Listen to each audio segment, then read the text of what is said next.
So, nag-filter ako para naman magmukhang makinis, no? So, ngayon kasi is,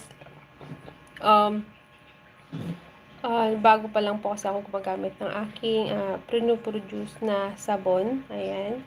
Dahil nga po, nag-rebrand po tayo ng ating sabon. Ayan. So, sana ay mabenta na ulit natin for the second time yung aking in-order na sabon. Ayan. Oh, thank you! Ayan. So, hindi ako nag-filter. Para makita mo talaga na matanda na talaga ako. So, ay! Bumibisita sila mo.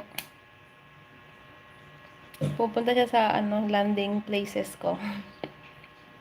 Ayan. So, ngayon kasi is nag-rebrand ako ng sabon and its name is Soul Beauty. Ayan. So, sana magtuloy-tuloy ang ating naumpisahang maliit na business. Ayan. So, dun ko kasi ino-unbox sa ating pero gagawan ko to ng video, no? Yung pag-unboxing natin ng ating sabon.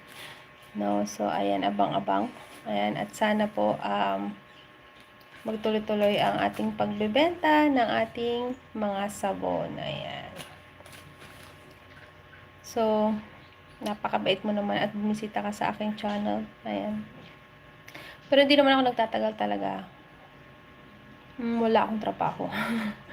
Ayan, so taong bahay lang ako. Ayan, naghahatid lang ng aking dalawang anak sa school. At ayan, dito lang ako maglinis. Ayan, kung ano nang gagawin dito sa loob ng bahay. Ayan. Kaya naisip ko na magtinda-tinda, no? So magbebenta-benta ako ng sabon. Kaso layo nyo, no? Bibentahan ko sana nanay mo eh. Kaso malayo siya. Nasa Baras. So pag uwi kami ng crossing Mayantok, parang hindi yata namin madadaanan. Ayan.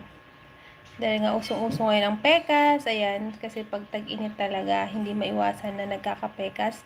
Pagka nagkakaedad na ng 40 and above, so nagkakapekas na po tayo dahil nga na siya nagbabago na yung ating yung sirkulasyon, no, syempre.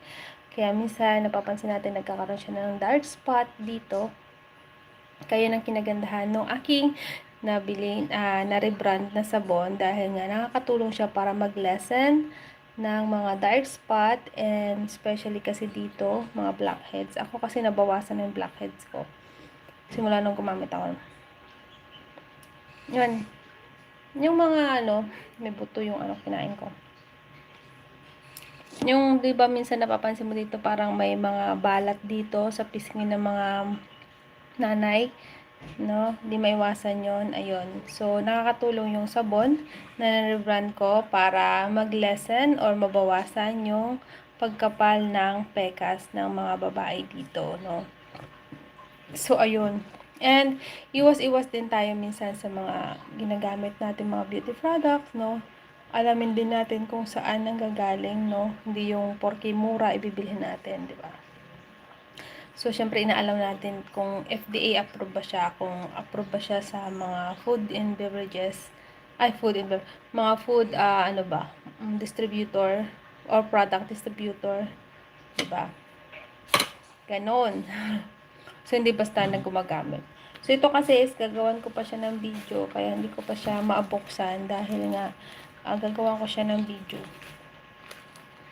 mamaya, no? So, sa akin, So, kahit anong kasuotan ko, ganito talaga ako, no? Huwag niyo nang pansinin ang aking kasuotan dahil hindi ho talaga ako palabihis ng magaganda. Ayan, kung ano yung pinambahay ko na kung umalis ako, yun na talaga yun. Ayun.